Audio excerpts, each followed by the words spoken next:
আসসালামু আলাইকুম এভরিওয়ান, কেমন আছেন সবাই? আমাদের আজকের রেসিপি সিম সিম আলু দিয়ে রুই মাছের ঝোল। আমরা প্রথমে মাছটাতে হালকা লবণ, হলুদ ও মরিচের গুঁড়ো মাখিয়ে ভেজে নেব।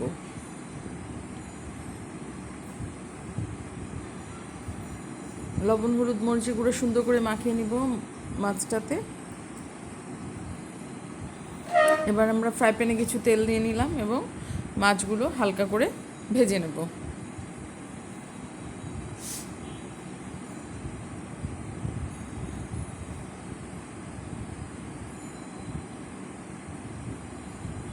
আমাদের মাছ ভাজা হয়ে গিয়েছে। এখন আমরা একটি কড়াইতে পরিমাণ মতো তেল নিয়ে নিলাম। প্রথমে আমি এখানে দিয়ে দিব পেঁয়াজ এবং আলু। এটা হালকা ভাজা ভাজা করে নিতে হবে। আলুটা আমি সবসময় বড় আলুগুলো পেঁয়াজের সাথেই ভেজে নিই, মাংসে বা আলু মাছে যেটাতেই দিই। আমার কাছে এভাবে ভালো লাগে খেতে। আলুটা ভাজা ভাজা হয়, খেতে বেশ ভালো লাগে। এবার আমি একটু আদা রসুন ও জিরার পেস্ট দিয়ে দিলাম। মশলাটা ভাজা ভাজা হয়ে গেলে পরিমাণ মতো লবণ, মরিচের গুঁড়ো এবং সামান্য হলুদ দিয়ে নিলাম।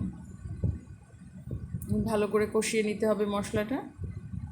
মশলা কষানো হয়ে গেলে অল্প একটু পানি দিয়ে দিলাম।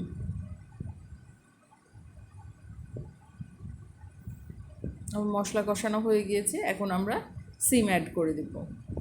সিমগুলো আমি আস্তই রেখেছি এবং আলোর এগেনস্টে ধরে আমি ভালো মতো দেখে নিয়েছি, তাহলে ভেতরে আপনারা বুঝতে পারবেন সিমটা ভালো কিনা। সিমটা মশলার সাথে ভালোভাবে কষিয়ে নিতে হবে। আমি একটু ঢেকে দিলাম এবং এই সিমের নিজস্ব পানি বের হয়েছে, এটা প্রায় শুকিয়ে এসেছে। আমি এখন সামান্য একটু পানি দিয়ে দিলাম, দিয়ে আবার এটা ঢেকে রাখবো। পানি শুকিয়ে গেছে এবং সিমটাও প্রায় কষানো হয়ে গিয়েছে আমার। এখন আমি মাছ অ্যাড করে দিব।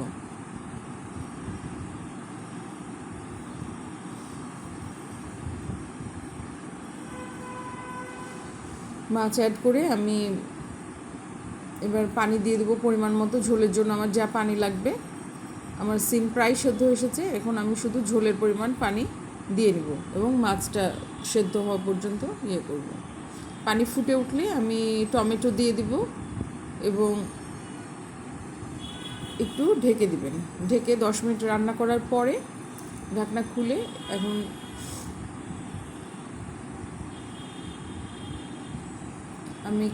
আমার তরকারি প্রায় হয়ে গিয়েছে। আমি এখন কিছু কাঁচামরিচ ভেঙে দিলাম এবং ধনিয়া পাতা প্রয়োজন মতো, যার যেমন পছন্দ সেভাবে দিবেন।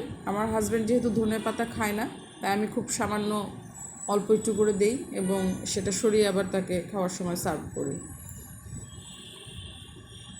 আমার রান্না হয়ে গিয়েছে। Thanks for watching. Please like, share এবং সাবস্ক্রাইব করে দিবেন। Thank you.